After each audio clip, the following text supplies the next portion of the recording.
సకల జనుల సమ్మె అంటే తెలంగాణ ఉద్యమంలో కావచ్చు, తెలంగాణ రాష్ట్ర ఏర్పాటులో కావచ్చు ఒక కీలకమైనటువంటి ఘట్టం. తెలంగాణ సమాజం మొత్తాన్ని సమ్మెలోకి, ఉద్యమంలోకి తీసుకొచ్చినటువంటి ఒక కీలకమైన ఘట్టంగా చాలాసార్లు ఉద్యమ నాయకులుగా కేసీఆర్ గారు కానీ, మీరు కానీ, లేకపోతే విఠలన్న కానీ మిగతా వాళ్ళందరూ కూడా చెప్తా ఉంటారు. అసలు ఈ సమ్మెకు పోవాల్సినటువంటి సందర్భం ఎందుకు వచ్చింది, నాడు ఏం జరిగింది, ఏ రకంగా జరిగింది, ఒకసారి స్టార్ట్ చేయండి. ముందుగా మీకు శుభాకాంక్షలు శంకర్. ఎందుకంటే ఒక చారిత్రక సందర్భాన్ని ఇవాళ నేటి తరంతో పంచుకోవడానికి ఇది మనకు బాగా ఉపయోగపడుతుంది. ఎందుకంటే ఇవాళ ఉన్న విద్యార్థులు కానీ, ఇవాళ ఉన్న యువకులు కానీ చాలా మంది అప్పుడు చిన్న పిల్లలుగా లేదా పుట్టకపోయి ఉంటారు. సో ఈ ప్రపంచ చరిత్రలోనే మనం ఎన్నో ఉద్యమాలు చూసాం. చైనాలో కానీ, రష్యాలో కానీ, తర్వాత ఫ్రాన్స్ లో కానీ, ఎక్కడ చూసినా కూడా మనకు ఇటువంటి సందర్భం మనకు ఎక్కడ కనబడలేదు. అక్కడక్కడ మనకు 1 డే 2 డేస్ ఇట్లాంటి సమ్మెలు కనబడతాయి, లేదా ఒక వారం రోజులు సమ్మెలు కనబడతాయి, లేదా ఒక పర్టికులర్ సెక్టార్లో, పబ్లిక్ సెక్టార్లో 80 డేస్ సమ్మె కూడా 1980లో జరిగింది. అంటే ఏదో ఒక వాళ్ళ డిమాండ్స్ కోసము 80 రోజులు, 50 రోజులు, 100 రోజులు సమ్మె చేసే సందర్భాలు మనం చూసాం. కానీ మొత్తం సకల జనులు అందరూ కూడా, అంటే కేవలం ఆర్గనైజ్డ్ సెక్టరే కాదు, టీఎన్జిఓలు, సింగరేణి, ఆర్టీసీ, ఇవన్నీ ఆర్గనైజ్డ్ సెక్టర్.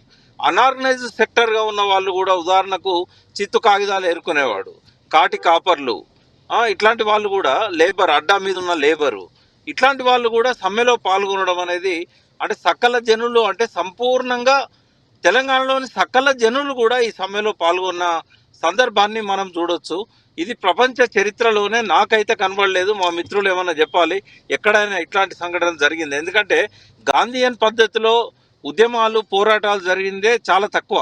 ఎక్కడ చూసినా కూడా వైలెంట్ రెవల్యూషనరీ స్ట్రగుల్సే జరిగినాయి. చైనాలో కానీ, రష్యాలో కానీ, ఫ్రాన్స్లో కానీ, ఇతర దేశాలలో కూడా ఎన్నో ఉద్యమాలు వచ్చాయి. కానీ ఈ రకమైన ఒక సహాయ నిరాకరణ ఉద్యమం బ్రిటిష్ వాళ్లకు వ్యతిరేకంగా 1942లో గాంధీ నాయకత్వాన ఏమైతే జరిగిందో దానికంటే కూడా పర్ఫెక్ట్గా జరిగిందని చెప్పగలుగుతాను నేను. అది సహాయ నిరాకరణ అనేది ఇంత సుదీర్ఘ కాలం జరిగినట్టుగా మనకు చరిత్ర చెప్పడం లేదు. కొన్ని ఏరియాలలో కొంతకాలం జరిగింది, కానీ ఇక్కడ మాత్రం మనకి ఏది చూసినా కూడా, నిరాహార దీక్షలు చూసినా కూడా 2 సంవత్సరాల పాటు రిలే నిరాహార దీక్షలు జరిగిన సందర్భాలున్నాయి. సంవత్సరం పాటు అల్వాల్లో కానీ, తర్వాత బోడుప్పల్లో కానీ సంవత్సరాల కొద్దీ రిలే నిరాహార దీక్షలు. ప్రతి ఒక్కరు సిద్దిపేటలోనైతే ప్రతిరోజు కూడా ఒక ఊరు వాళ్ళు వచ్చి కూర్చొని అట్లా సంవత్సరం పైన అక్కడ కూడా నిరాహార దీక్షలు చేసే సందర్భం.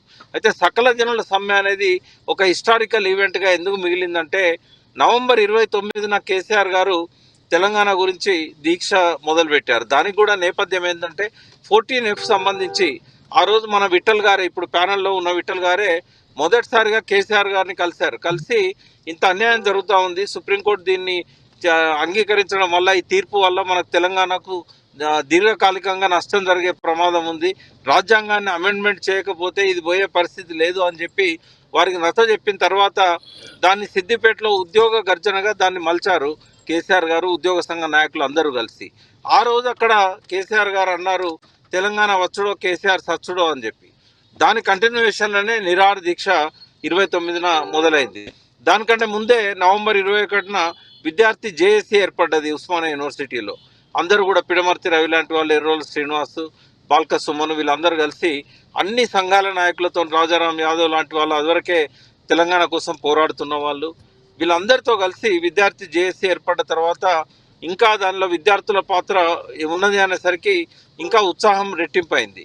సో ఎప్పుడైతే ఈ నవంబర్ 29కి కేసీఆర్ గారు ఆమరణ దీక్ష చేశారో దానికి ప్రధానమైన కారణం ఇక్కడున్న ఈ ప్యానెల్లో ఉన్న దేవిప్రసాద్ గారు, విఠల్ గారు, స్వామిగౌడ్ గారు, ఈ ఉద్యోగ సంఘం నాయకులే దానికి ప్రధాన కారణం. సో ఎప్పుడైతే తెలంగాణ కోసం వారు దీక్ష చేశారో ఆ దీక్ష ముగింపు డిసెంబర్ 9 నాడు సోనియా గాంధీ తెలంగాణ ప్రకటన చేయించిన తర్వాత ఒక 13-14 రోజులు కృత్రిమ ఉద్యమాలను తెలుగుదేశం పార్టీ కాంగ్రెస్తో కలిసి ఆంధ్రలో నిర్వహించింది. అంటే ఉద్యమము అంటే ప్రపంచ చరిత్రలోనే సకల జనుల సమ్మె లాంటి ఉద్యమం. కానీ బస్సులు వేసి బస్సులలో కాంగ్రెస్ టీడీపీ నాయకులు పోయి కొంతమంది కిరాయి మూకలను పెట్టుకొని వాళ్ళ చేతుల్లో ప్లే కార్డ్స్ పెట్టి సమైక్యాంధ్ర ముద్దు, తెలంగాణ వద్దు అని చెప్పి స్లోగన్స్ ఇస్తూ ఈ రకంగా చేయడం, లగడపాటు లాంటి వాళ్ళు సృష్టించిన డ్రామా ఇదంతా కూడా చూసి తెలంగాణ యూత్లో ఒక నిర్వేదం, నిరుత్సాహం వచ్చి వాళ్ళు ఇంకొకరిని ఇది అహింసాయుత పద్ధతిలో నడుస్తున్న ఉద్యమం కాబట్టి హింస వైపు పోవద్దని చెప్పి తమ ఆవేశాన్ని అణుచుకోలేక హింసను తమపైనే ప్రయోగించి వాళ్ళంతట వాళ్ళే అగ్ని కావుతాయిన్లు, కరెంటు తీగలు పట్టుకున్నారు, రైలుకు అడ్డంగా ఉరికారు, ఎన్నో రకాలుగా వాళ్ళు ఆత్మహత్యలు చేసుకొని బలవన్ మరణాలకు పాలైన్లు. సో వాళ్ళందరి త్యాగాలు ప్రజల లోపల ఒక ఆలోచనను రగిలించినాయి. వాళ్ళ ఈ ఆత్మహత్యలు ఎప్పుడు స్టార్ట్ అయిన నవంబర్ 29నే శ్రీకాంతాచారి ఎల్బీ నగర్ చౌరస్తాలో ఆత్మహత్య ప్రయత్నంతో మొదలైనవి. కేసీఆర్ గారి దీక్ష విరమణ నాటికే 13-14 మంది కానిస్టేబుల్ కిష్టయ్యతో పాటుగా ఆత్మహత్యలు చేసుకోవడం జరిగింది. అది తెలంగాణ చరిత్రలో ఒక విషాదం. అంటే ఉద్యమ రూపాలు కనుక శాంతియుతంగా ఉన్నప్పుడు, ఆవేశానికి వెంటిలేషన్ లేనప్పుడు ఇటువంటిది అర్థం చేసుకోలేక యూత్ ఈ రకమైన బలవన్ మరణాలకు పాల్పడడం అనేది కూడా చరిత్రలో ఎక్కడ జరిగిన దాఖలాలు మనకు కనబడవు.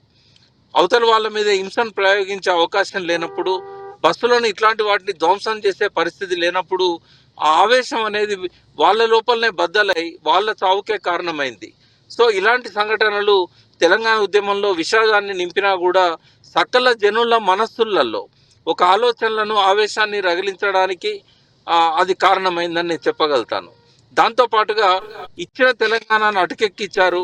ఉద్యమాలే లేవు, ఉద్యమాలు లేకుండా కూడా అది కృత్రిమ ఉద్యమాలు మొదలు పెడితే తెలంగాణను వాయిదేస్తారా, ఇదేం పద్ధతి అని చెప్పి ఎంతో మంది రగిలిపోయారు.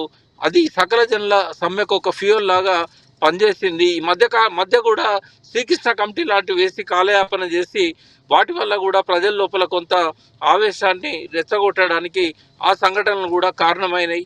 ఈ పార్టీల యొక్క కుప్పిగంతులు కూడా తెలుగుదేశము అగ్రపక్షం మీటింగ్ పెట్టినప్పుడు కేసీఆర్ దీక్ష సందర్భంగా బిల్లు పెట్టండి, మద్దతు ఇస్తామని చెప్పి తర్వాత ఎప్పుడైతే తెలంగాణ ప్రకటన చేశారో వాళ్ళు వెనకడుగు వేసి మళ్ళీ కృత్రిమ ఉద్యమంతో సమైక్యాంధ్రే ముద్దు అని చెప్పి వాళ్ళు స్లోగన్స్ ఇవ్వడం, ఈ రాజకీయ నాయకులు చేసే మోసాలు, ప్రతి ఆత్మహత్య లేఖలో కూడా మీకు ఈ రేవంత్ రెడ్డి పేరు, ఇట్లాంటి పేర్లు కనబడతా ఉంటాయి.